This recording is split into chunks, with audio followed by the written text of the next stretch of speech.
Welcome in the kitchen! Bonjour à tous, j'espère que vous allez tous très bien. Moi, ça va super bien, ma famille aussi. Aujourd'hui, nous allons cuisiner ensemble un gâteau Bundt aux bananes. Sérieusement, il est vraiment très bon. Quand j'ai dit que j'allais refaire cette recette-là, quand je l'ai dit à ma famille, il était vraiment très content. Surtout William, parce qu'il a dit « Ah oui, yes, c'est vrai, il était vraiment bon! » Donc c'est ça, je vous laisse avec la recette.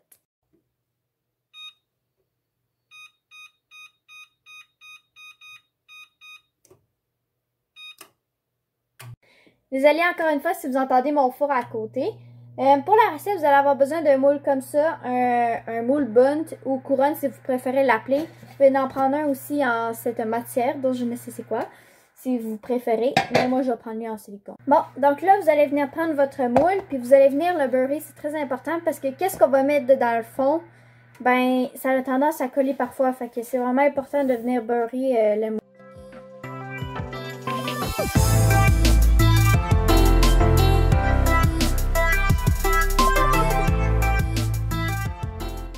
Bon, donc là, vous allez venir prendre un petit bol, puis vous allez venir mettre une demi-tasse de margarine ou de beurre dedans.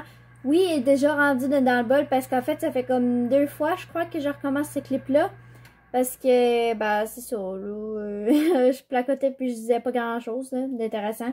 Fait que j'ai décidé de recommencer. Bon, j'ai fait un dégât de cassonade à côté du plat. Oups. Ce que je disais, c'est que je me demandais si vous aimeriez ça, avoir, mettons, une vidéo avec des bloopers, mettons, moi qui est en train de, je sais pas, genre, de faire une connerie, ou mettons, genre, juste des clips qui sont pas bons, tu sais, que j'utiliserai pas. Vous voterez dedans soit le petit qui est là, ou là, je sais pas quel bord qui est, mais vous voterez dedans le i, je vais mettre un sondage à savoir si vous aimeriez ça. Puis c'est ça, on continue la recette. Fait que là, vous allez venir mettre une demi-tasse de margarine. Après ça, une tasse de cassonade. Puis là, on va venir brasser ça avec le mixeur.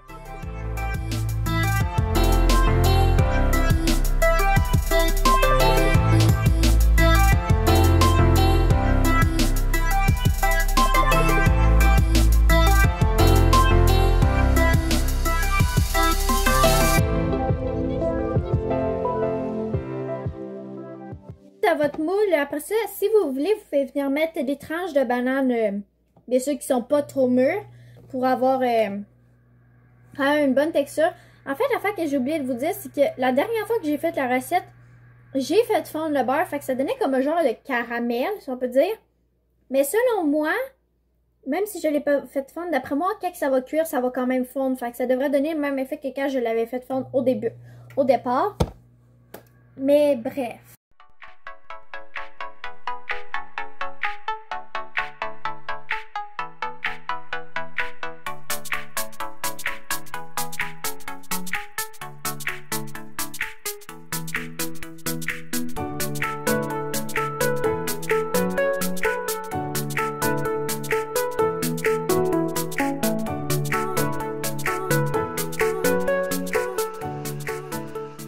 Donc là, dans un gros bol, on va encore venir mettre une fois une demi-tasse de beurre.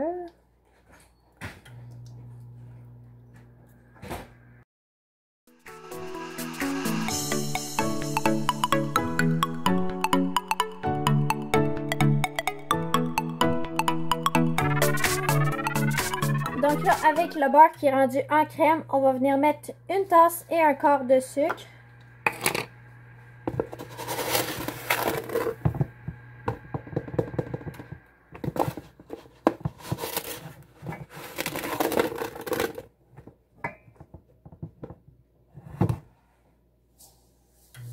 Bon, donc là, après avoir mis le sucre, on va venir mettre 2 œufs.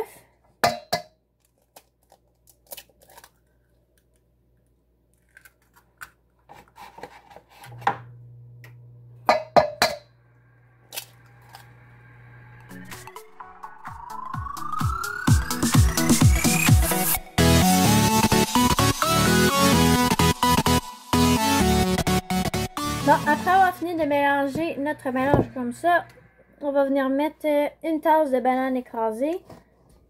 En fait, si c'est plus qu'une tasse, si un petit peu plus qu'une tasse, comme dans mon cas, c'est pas si grave que ça. Moi, j'ai pris à peu près 4 bananes. La dernière, la 4e, était moyenne, mais les autres étaient toutes petites, là. Puis après ça, on vient mélanger ça.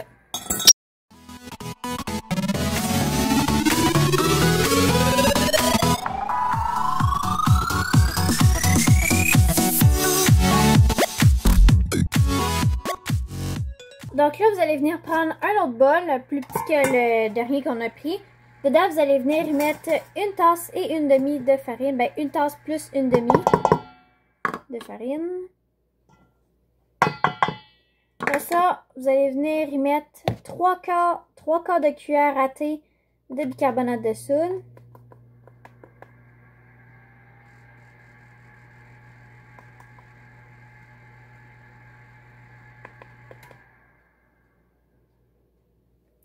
Après ça, on va venir mettre une demi-cuillère à thé de poudre à pâte.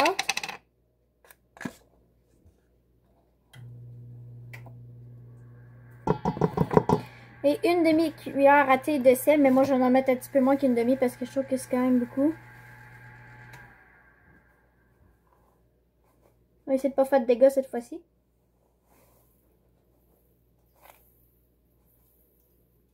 Voilà.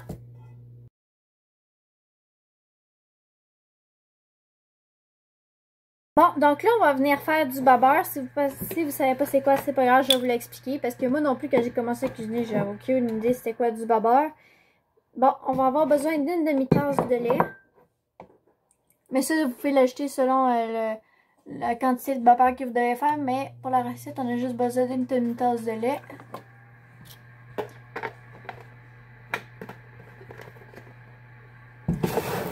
Dans laquelle vous allez venir soit ajouter une demi-cuillère à soupe de jus de citron ou de vinaigre. Vous pouvez choisir celui que vous voulez, il n'y a pas de différence. Mais moi, je vais venir mettre une demi-cuillère à soupe de jus de citron, mais vous pouvez mettre le vinaigre, ça ne dérange pas.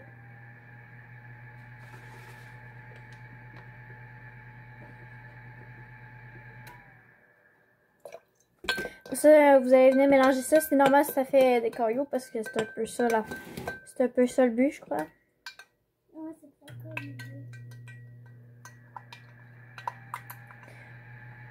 avec votre lait, ça n'a pas rapport avec le babeur, là, mais c'est juste qu'il faut le venir le mettre dans le babeur. On va venir mettre une cuillère à thé de vanille, d'extrait de vanille.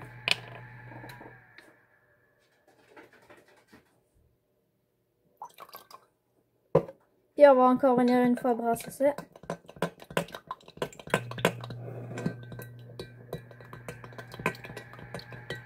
Bon, donc, dans ce même bol-ci, après ça, on va venir faire moitié-moitié en ajoutant, je dis toujours moitié-moitié, mais en fait, c'est que vous allez venir alterner entre le lait avec,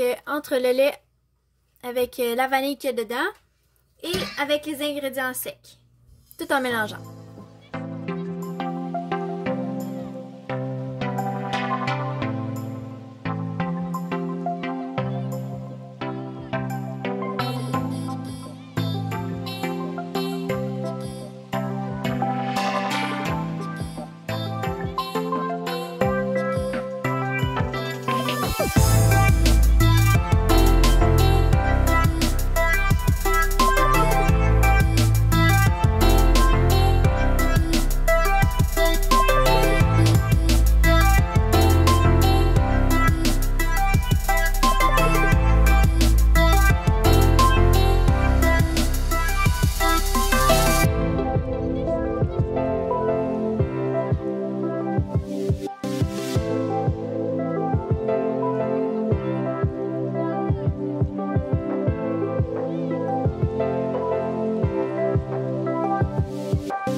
Donc voilà, c'est ce qui conclut ma vidéo. J'espère que vous l'avez apprécié. Moi, j'ai aimé ça la filmer. Il y a juste un petit truc qu'il faut que je vous avoue. En fait, je suis pas sûre que je vous conseille vraiment de prendre le moule en silicone. Parce que il m'est arrivé une petite mésaventure. J'avais bien respecté le temps qui est écrit sur la recette. Après ça, quand je l'ai sorti du four, tu sais, pourtant je l'ai testé avec un cure-dent jusque dans le fond. Il était parfait, genre pourtant, tu sais, il aurait été correct. Donc là, je l'ai sorti du four, j'ai attendu un petit peu qu'il refroidisse. Après ça, j'ai voulu le démouler. Donc je l'ai viré sur une grille, après ça, j'ai viré la grille pour que ça fonctionne. Puis, en fait, c'est comme s'il y avait un bout qui n'était pas cuit. Fait que là, le gâteau, s'il était, qu'est-ce qui est sur le dessus va être sur le dessous de la plaque, parce que vu que c'est renversé. Et puis là, il a commencé à couler. Je sais pas pourquoi, mais comme ça coulait sur le faux. Fait que là, je commençais à capoter. Fait que là, j'ai appelé ma mère, puis là, elle est venue m'aider. Fait que là, on l'a comme remis dans le moule, mais en tout cas. Fait que j'en ai perdu un peu, puis en le remettant dans le moule, ben ça l'a brisé, mais ça c'est pas grave, là. Tu sais, de toute façon, il était déjà un peu fichu. Mais bon. Fait que ça, c'est la morale de l'histoire. Fait que je pense que vous seriez peut-être mieux de prendre le moule, le deuxième moule que j'avais montré. Lui, je pense qu'il est en métal. Ou en tout cas, je sais pas il est fait en quoi, mais j'imagine que c'est en métal ou puis il est anti-adhésif. Parce que la première fois que j'ai fait cette recette-là, je l'avais faite dedans ce moule-là, puis justement, ça avait vraiment bien marché. Fait que je vous insère des photos ici de ce que ça donne avec l'autre moule. Et puis, ben, j'ai pas de photo du gâteau quand il est ôté du moule. Oups! Mais bon, vous allez comprendre. Et puis, ici, encore une fois, je vous mets la photo du gâteau manqué. Donc, c'est ce qui conclut la vidéo et je voulais vous dire un gros merci pour la semaine dernière. Sérieusement, vous avez été vraiment gentils et vraiment nombreux à m'écrire comme quoi vous avez aimé ça puis pour me féliciter. Puis je vous remercie beaucoup. Donc, si ça vous plaît, si vous aimez mes vidéos, n'hésitez pas à vous abonner à ma chaîne et à activer la cloche de notification parce que j'essaie de publier une vidéo à chaque semaine. Je vais essayer parce que c'est vrai qu'avec les cours qu'on a en ligne, des fois, c'est pas trop évident, mais je vais faire mon possible. Et puis sinon, ben c'est ça. On se dit à la semaine prochaine. Bye tout le monde!